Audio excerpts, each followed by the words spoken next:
and she teaches prenatal classes. Yes. And her speech topic is was inspired by Kendra's speech on empathy about a couple months ago. So it's called "You Don't Often Get the Point."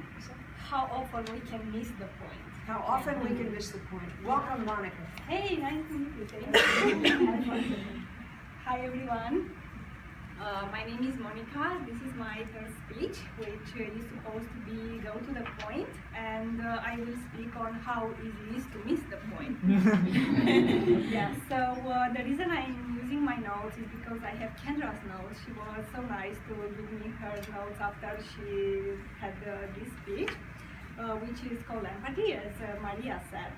So I will talk this evening about how easy it is in life to miss the point.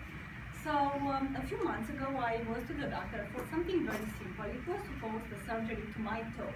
But because the doctor was texting all the time and he wasn't paying attention to me, guess what happened? The surgery failed. So it was the simplest surgery in the world. I had to go back in a few weeks. In the meantime, I endured awful pain because it was difficult to walk. It was difficult, to go to my daily life. So someone else had to do the surgery again. But I saw the guy on the halls and he was texting again. And I was, oh my gosh, he's a doctor. He shouldn't do that at work. I mean, yeah, so I really think that the extra use of technology makes us miss the point very often.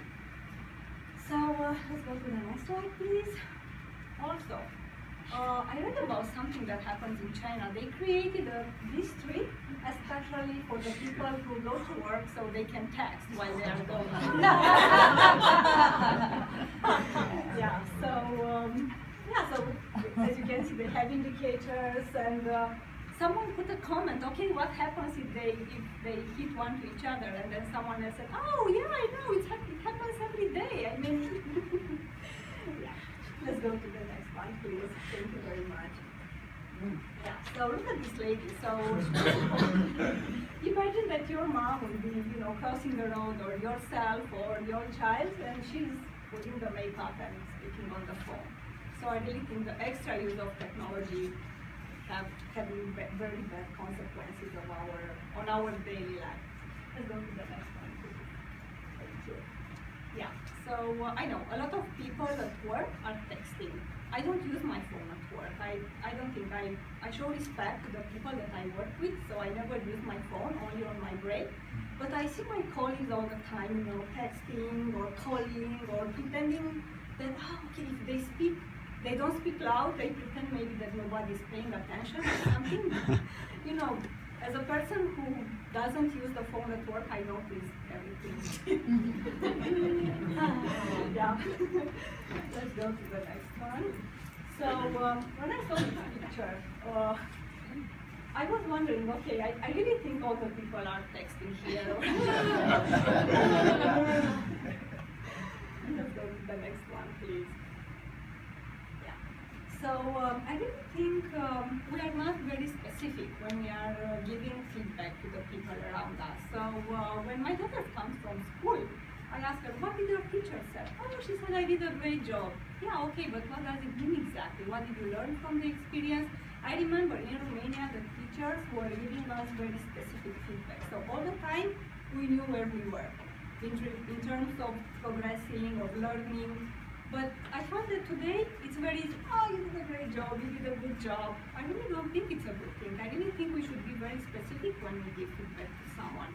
Like we do here at the Toastmasters, when we evaluate someone, we are very specific. I think we should use this in our day-to-day life. Let's go. Okay.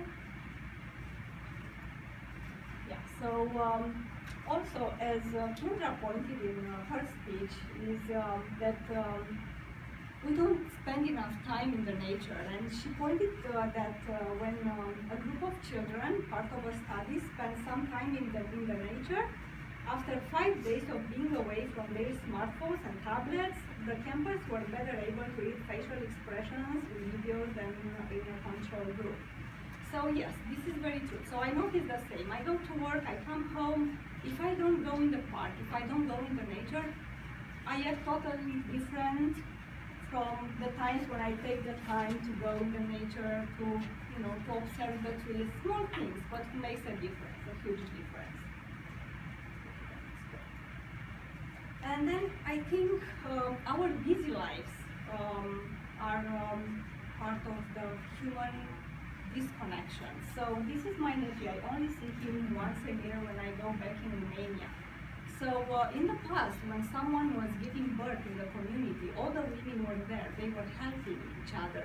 They were taking rounds and taking care of the kids. But now, my sister-in-law lives in Netherlands. My sister lives in Romania. They have kids. I never seen my niece. She's living in Netherlands. She's almost 2, but I've never seen her. I only seen videos on Facebook and pictures, and that's it. So I really don't think we are living a normal interaction. I think we should do something to live together in order to get this interaction. Let's go. Yeah, so let's say yeah. So yeah, I really think we should pay more attention, be more specific, and being kind to each other, not being afraid to be specific when we are giving any kind of feedback we are supposed to do, and not use technology as much as we do. And now I will end with Kendra's, she mentioned something very nice here. So modern society is deteriorating our ability to empathize with one another. Technology makes connecting with people easier than ever, but the quality of our connections is going down because of all the distractions. So you're totally right, Kendra. I think I demonstrated this in my speech. Thank you very much. Now I have my last slide. It's not related to the speech. It's my brother. He just won an international robotics contest in Japan, so I'm very proud of him. I cannot see him. He's in Japan and then he's going to Romania, but hopefully in the summertime when I will see him, I will give him a big hug and congratulate him. Thank you, everyone.